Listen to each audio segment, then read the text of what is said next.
Ketika memasuki 10 hari kedua di pertengahan Ramadan, mulai nampak suasana klasik terjadi. Perbedaan mulai muncul, saf di masjid telah mendapati kemajuan, safnya maju, dari yang tadinya mulai penuh sampai keluar masjid, sekarang sudah mulai merapat ke dalam masjid, sedikit-sedikit berkurang. Hal yang seringkali nampak terjadi setiap datang momentum Ramadan. Untuk itu, penting rasanya kita mempelajari dan menyiapkan diri dengan baik sehingga dapat menemukan kemuliaan, keistimewaan sekaligus ukuran standar keberhasilan dalam 10 hari pertama setidaknya kita menunaikan ibadah siam Ramadan. Teman-teman dimanapun berada, tidak ada ketentuan spesifik untuk membagi Ramadan pada sepertiga pertama, sepertiga kedua, sepertiga terakhir dengan detail 10 hari pertama, kedua, sampai dengan akhirnya. Namun demikian, ulama tidak sedikit yang menganalisis kecenderungan perilaku orang puasa, kecenderungan keistimewaan yang mungkin didapatkan dari isyarat-isyarat yang ditemukan baik dalam Al-Quran ataupun hadis Nabi Muhammad SAW. Semisal saat kita menemukan momentum awal Ramadan di 10 hari pertama, banyak sekali baik dalam isyarat ayat Al-Quran pun demikian penjelasan yang lugas dari hadis Nabi Muhammad SAW yang menampilkan limpahan rahmat yang mengiringi keutamaan awal Ramadan, yang dengan rahmat itu terbuka kesempatan dan semangat bagi setiap muslim untuk menghidupkan dan mengisi awal-awal Ramadan. Kita ambil contoh hadis Nabi SAW yang didokumentasikan oleh Al-Imam Al-Bukhari dalam rangkaian topik As-Siyam atau topik puasa. Nabi SAW satu kali pernah bersabda, "Idza jaa Ramadan," jika telah tiba Ramadan itu, tiba kita di awal Ramadan, "Futihat abwabul jannah." Di riwayat lain, "Futihat abwabus sama." Maka dibuka pintu-pintu surga. Kemudian, "Wa ughliqat abwabun nar." Ditutup pintu-pintu neraka. "Wasuffidatis syayatin." Diikat, dibelenggu para setan. Ada sementara ulama yang mendefinisikan ini secara kontekstual dalam pengertian turunnya rahmat Allah menjadikan peluang-peluang kebaikan itu semakin terbuka sehingga pintu surga menjadi terbuka, neraka kemudian tertutup karena rahmat Allah yang datang menjadikan kebanyakan umat Islam terdorong untuk meningkatkan ketaatan dan menutup peluang kemaksiatan. Sehingga tidak ada celah bagi setan untuk menggoda, seakan-akan setan menjadi terbelenggu. Ada yang mengartikan tekstual, di awal Ramadan setan dibelenggu, pintu surga terbuka sehingga semangat ibadah meningkat, pintu neraka ditutup sehingga kemaksiatan juga tidak nyaman rasanya untuk dilakukan. Tertutup celah maksiat, terbuka celah ketaatan. Konsekuensinya, kebanyakan umat Islam termotivasi, tergerak, semangat untuk meningkatkan ibadah. Bahkan di awal Ramadan, masjid-masjid menjadi penuh, kajian menjadi semarak, sholat ditunaikan dengan penuh motivasi, kajian Quran, bacaan Quran, kita temukan di berbagai tempat. Ketika memasuki 10 hari kedua di pertengahan Ramadan, mulai nampak suasana klasik terjadi. Perbedaan mulai muncul, saf di masjid telah mendapati kemajuan, safnya maju, dari yang tadinya mulai penuh sampai keluar masjid, sekarang sudah mulai merapat ke dalam masjid, sedikit-sedikit berkurang. Hal yang seringkali nampak terjadi setiap datang momentum Ramadan. Untuk itu, penting bagi setiap muslim untuk membangun konsistensi, menguatkan diri, menghadirkan motivasi untuk mengetahui keutamaan di 10 pertengahan Ramadan itu yang setidaknya dikumpulkan oleh sementara kalangan dari ulama, sehingga dengan itu menjadikan patokan bagi kita untuk semakin konsisten dan semangat di setiap waktu Ramadan. Pertengahannya meningkat atau setidaknya bisa sama di atas sedikit dari awal-awal Ramadan. Di akhir Ramadan lebih meningkat lagi sampai bahasa Nabi mengencangkan ikat pinggang, artinya kualitas makin bertambah, kuantitas makin meningkat. Untuk itu, di edisi Aku Suka kali ini, kita akan coba keluarkan 1-2 hal yang setidaknya membuat kita menjadi semakin termotivasi untuk meningkatkan ibadah di pertengahan Ramadan ini. Teman-teman, pertengahan Ramadan adalah gambaran awal dari standar keberhasilan 10 hari pertama yang telah kita lalui. Karena penting diingat, ketika Allah memberikan standar keberhasilan orang puasa, diungkapkan akhir ayat 183 di Al-Baqarah itu dengan kalimat la'allakum tattaqun. Kata tattaqun seringkali diterjemahkan dengan tertakwa. Bertakwa diawali dengan la'allakum, lalu digabungkan dua kata ini, pemaknaannya menjadi semoga, diharapkan menjadi semakin bertakwa. Lebih singkat lagi, agar kalian bertakwa. Bila kita detilkan dari diksi kata tattaqun secara gramatikal di kajian ilmu nahwu saja misalnya, kita temukan bahwa akar kata ini dari ittaqa kemudian berubah menjadi bentuk mudhari namanya. Mudhari itu sederhananya kalau dalam bahasa Inggris bisa diterjemahkan dengan present, continuous, and future. Ada konsistensi amalan yang saat diperintahkan dikerjakan, lalu terus dia konsisten, continuous, bersambung, konsisten, ya selama masa-masa perintah itu berlaku, dan future bahkan setelah perintah itu selesai ditunaikan, ada perubahan yang terjadi pada pelakunya sehingga value dari latihan itu tetap bisa diterapkan dalam kehidupan di luar ruang-ruang pelatihan. Terkait dengan Ramadan, Allah memberikan sebuah standar keberhasilan bahwa orang yang awal Ramadannya, bila kita batasi misal 10 hari pertamanya itu berhasil puasanya dari fajar sampai dengan maghrib, berhasil ibadah malamnya, qiyamnya, tarawihnya, tilawah Al-Qur'annya, itu dapat dilihat pertama dari konsistensinya ketika memasuki periode yang kedua, pertengahan yang kedua. Jadi sesungguhnya 10 hari kedua ini adalah 10 yang sangat menentukan untuk menjadi standar keberhasilan kita pada 10 hari yang pertama.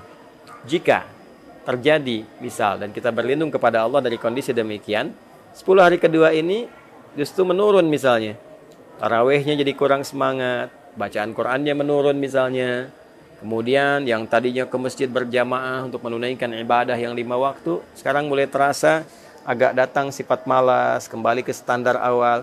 Ini menunjukkan ada yang kurang sukses dari 10 hari pertamanya. Karena orang-orang yang terbiasa dengan satu keadaan dan dia menikmati itu, kecenderungannya dia akan bertahan dengan sifat itu, dengan gaya itu. Orang yang terbiasa makan kerupuk selama 10 hari, tentu 10 harinya lewat, hari ke-11 dia akan mempertahankan gayanya, tidak sulit bagi dia untuk menikmati kerupuk itu. Ketika dihilangkan, dia akan bertanya, mana kerupuknya? Ya, sama persis ketika kita tarik orang-orang yang diberikan menu Ramadan, hari pertama, hari kedua, hari ketiga, dan terbentuklah kemudian dari metabolisme tubuhnya saja pembiasaan untuk bisa beradaptasi dengan kegiatan yang dibangun selama 10 hari. Kapan dia bangun, kapan dia sholat, kapan dia makan, kapan dia sahur. Secara otomatis itu akan membentuk karakter, membentuk kebiasaan. Dan itu bisa dilakukan dalam menjalani kegiatan di hari-hari berikutnya. Jadi kalau kemudian itu menurun, berarti ada pertanyaan. Ada sesuatu yang kurang konsisten dikerjakan selama 10 hari itu. Nah, cara memahaminya, jangan langsung disimpulkan bahwa saya gagal. Tidak. Justru 10 hari kedua itu pembuktian bagi kita untuk kembali mengevaluasi diri. Jadi 10 hari kedua, selain menjadi standar, adalah pembuktian tentang kesungguhan kita dalam menjaga komitmen peningkatan takwa kepada Allah. Itulah sebabnya kata tattaqun diawali dengan kata la'allakum. Dari kata la'alla menunjuk pada makna taraji, huruf yang mengungkap harapan yang tinggi untuk meraih sesuatu yang sangat didambakan, tapi tidak mungkin itu bisa dicapai kecuali dengan kesungguhan. Jadi seakan Allah ingin mengatakan, tak mungkin kau berhasil mendapatkan takwa, tak mungkin kau menilai diri berhasil di 10 hari pertama kalau engkau tidak sungguh-sungguh menjalankan semua paket Ramadan hingga tuntas dikerjakan. Maka ayat ini dengan kata yang singkat la'allakum tattaqun memberikan petunjuk dan motivasi kepada kita. Jaga konsistensi, semakin serius lagi, tingkatkan semangat lagi. Jadi 10 hari kedua adalah 10 hari yang memberikan motivasi lebih agar kita meningkatkan ibadah dibandingkan dengan awal-awal yang telah kita lalui. Apa yang bisa kita dapatkan ketika kita konsisten masuk pada 10 hari yang kedua? Teman-teman, konsistensi yang dibangun itu justru mendekatkan kita kepada limpahan anugerah yang sekiranya tidak banyak didapatkan oleh semua orang ketika dia tidak mengoptimalkan potensi dirinya pada 10 hari yang kedua ini. Yang pertama, potensi mendapatkan ampunan Allah Subhanahu wa taala lebih besar kita bisa raih dibandingkan dengan 10 hari pertama yang terbuka kesempatan, siapapun bisa meminta sehingga peluangnya semua orang bisa mendapatinya.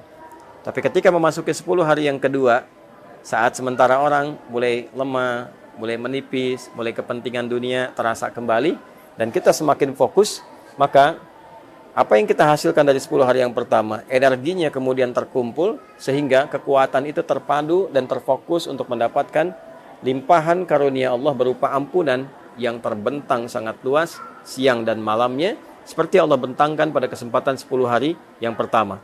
Yang kedua ini semakin bisa kita dapatkan dengan cepat karena kita sudah terbiasa memiliki adaptasi waktunya. Feelingnya sudah dapat, zauknya sudah ada. Jadi kalau kita sudah terbiasa ibadah, kita bisa merasakan frekuensi di waktu tertentu saat kita bisa memohon. Ya, untuk istighfar misalnya. Bisa jadi setelah tarawih, malam-malam kita bisa bangun, kita bisa mintakan ampunan. Nah, 10 hari kedua ini ada di antara waktu-waktu tertentu yang bisa mempertemukan frekuensi keadaan hati kita dengan frekuensi yang Allah pancarkan lewat cahayanya untuk memberikan sifat-sifat ampunan kepada kita semua. Itulah sebabnya sebagian ulama mengkategorikan 10 hari kedua konsentrasi anugerah yang Allah berikan terpusat pada sifat ampunan. Ya, walaupun riwayat yang disebutkan itu lemah atau cenderung bahkan palsu, yang membagi 10 hari pertama rahmat, keduanya kemudian maghfirah, ketiganya itqam minan nar, bila disebutkan itu bagian dari hadis. Ya, itu memang tidak ada hadis yang terkait dengan demikian, statusnya sangat lemah, bahkan mendekati kepada hadis yang palsu. Namun demikian, dari sifat riset, bila kita keluarkan dari penamaan hadis, karena tidak semua yang bisa kita temukan itu, kita bisa dapatkan lewat hadis. Kita bisa gali dari petunjuk-petunjuk lain, walaupun tidak spesifik ada hadisnya, tapi ada petunjuk-petunjuk lain. Misal, petunjuk dari ayat. Misal, petunjuk dari keterangan Nabi yang memberikan sifat, tapi tidak memberikan nama. Kita bisa kumpulkan, sehingga kita bisa simpulkan bahwa selain 10 hari pertama ada rahmat yang ditebarkan begitu luas, 10 hari kedua ada ampunan yang diberikan bagi orang yang sungguh-sungguh menjaga konsistensi amal ibadah puasanya. Teman-teman, 10 hari kedua juga momentum terbaik untuk mendekatkan diri kepada Allah Subhanahu wa taala dengan memusatkan doa. Itulah sebabnya ayat tentang doa itu ada di pertengahan rangkaian ayat-ayat puasa. 183, 184, 185, 186, 187. Di 186 adalah ayat tentang mendekat kepada Allah melalui doa. Wa idza sa'alaka 'ibadi 'anni fa inni qarib ujibu da'watad da'i idza da'a. Maka ini peluang. Orang yang mendekat kepada Allah berdoa tipikalnya dua. Kalau bukan minta kemudahan dalam hidup, yang kedua adalah minta ampunan ya dari segala dosa yang pernah dikerjakan. Sifat yang tadi disebutkan. Taubat, minta ampun, anugerah Allah diturunkan. Yang kedua adalah doa seputar kemudahan dalam hidup. Saat biasanya awal itu karena libur, orang semangat ibadah, orang semangat ke masjid, maka 10 hari kedua orang mulai berpikir lagi untuk mencari dunia. Sehingga ada pembagian waktu antara ibadah dengan dunianya. Dia mencoba melihat peluang untuk mudik, dia mencoba melihat peluang untuk dapat THR dan sebagainya. Sehingga terbagi peluang-peluang ibadahnya. Di saat itulah ada orang-orang tertentu yang ingin mengambil peluang lebih untuk mendekat kepada Allah.